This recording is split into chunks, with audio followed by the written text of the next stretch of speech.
Welcome back to 10-Minute Prophecy, where we go through the prophecies of Daniel and Revelation verse by verse in bite-sized chunks.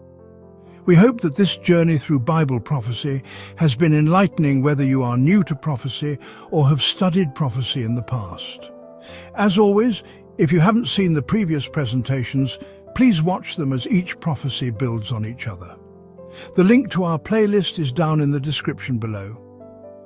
You will also find the non-denominational biblical prophetic interpretation method that has proven itself over and over again in world events, both past, present, and can be relied upon to understand the future.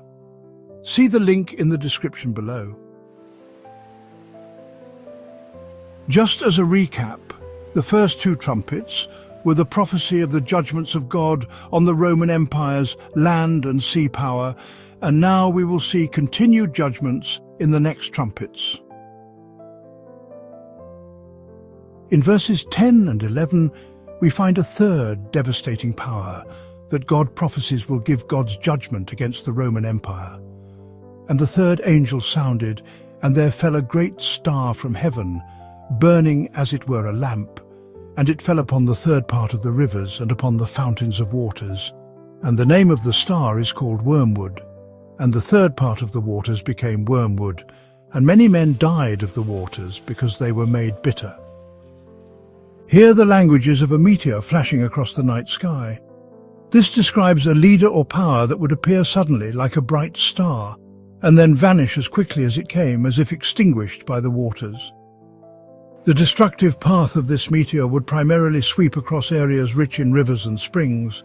The effect would be like poisoning the water, causing widespread death and devastation along the rivers and streams, as if a dark, destructive force had tainted the very lifeblood of the land. This third trumpet refers to Attila the Hun and his conquests against the Roman Empire.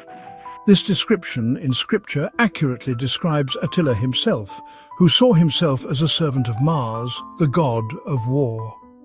He dressed himself in striking and brilliant armor and clothing. This made his appearance more dazzling, as his followers claimed. Here, Scripture mentions the impact on the rivers and the fountains of waters, which is the life stream of a country. This shows where Attila specifically targeted. His invasions focused on the Alps and the areas where the rivers flow into Italy. This caused him to conquer vast stretches of Europe, from the Black Sea to the Adriatic, devastating everything in its path. The Scripture also calls the star Wormwood. This emphasizes the effect that Attila would have on the hearts of the people. Wormwood symbolizes the suffering and terror he caused, as his name alone struck fear into the hearts of people.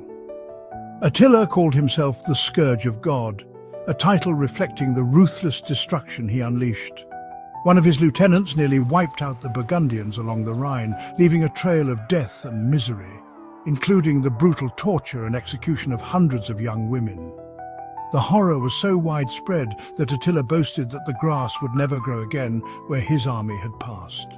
As Attila ravaged the Roman Empire, the emperor and the people of Rome begged for Attila's mercy. Eventually, the emperor sent Pope Leo I and two high-ranking officials and made peace with Attila. Just as the Bible describes, Attila's rule was short and brilliant, and he died in 453 after a few short years of devastating military conquest. So now the three trumpets have sounded, and God's judgments have fallen on the land, sea, and the waters, representing the three areas which gave Rome its prosperity. Now the next judgment is about to fall. Verse 12 now states, "And the fourth angel sounded, and the third part of the sun was smitten, and the third part of the moon, and the third part of the stars, so as the third part of them was darkened, and the day shone not for a third part of it, and the night likewise." Here the language shows that the sun, moon, and stars would be extinguished. In the Roman Empire, what did the sun, moon, and stars represent? In Roman political life, the emperor was known as the sun, the consulate, the moon, and the stars represented the Senate. Here the biblical language is clear and prophesies judgment against the final power in Rome, which is the government of Rome. The final emperor of Rome, Romulus, was named Augustulus, which means diminutive Augustus. This was a derogatory name which he lived up to. Augustulus contributed to his downfall. He, after a short reign, resigned to the Senate, and the Senate accepted this in a final act of loyalty. After this, they tried to continue the spirit of Roman freedom and constitutional form, but this did not last. The Senate sent a letter agreeing unanimously to Emperor Zeno, the son-in-law and successor of Leo, who had recently been restored to the Byzantine throne after a brief rebellion, declaring that they did not want, or even desire, to continue the imperial succession in Italy. They stated one emperor could rule and protect both the East and West, and they agreed, on behalf of the people, to transfer the seat of empire from Rome to Constantinople. Thus, they gave up the right to choose their own ruler, the last remaining symbol of their once great authority. Thus, the power and glory of Rome over any nation came to an end. Only the name of Rome remained, while all signs of imperial rule vanished from the city. Rome, once the ruler of nations, now sat in ruin like a second Babylon. There was no throne where the Caesars had reigned. They requested that Odoacer be made governor of Rome and Italy and the official end of the imperial line in Italy. After this, Theodoric the Ostrogoth swiftly took the throne in Rome by conquest on March 5th, 493. The Eastern Emperor, with reluctance and ambiguity, approved of the rule. The imperial power of Rome, whether centered in Rome or Constantinople, was no longer recognized in Italy. The last flicker of Roman imperial authority was gone, and now a Gothic king sat on the throne of Rome. Although the power of the Roman Empire in the city of Rome was effectively over, symbolized by the third part of the sun being smitten, the legacy of Rome still lingered in the Western Empire for a while longer, even amidst the Gothic rule. The consulship and the Senate, referred to here as the moon and the stars, were not abolished by Theodoric. In fact, a Gothic historian praised Theodoric's consulship as the pinnacle of earthly power, comparing it to the moon, which still shines in the night after the sun has set. Instead of dismantling the office, Theodoric himself expressed admiration for those who held the consulship, calling them the annual favourites of fortune, who got to enjoy the grandeur of the throne without the burdens that came with it.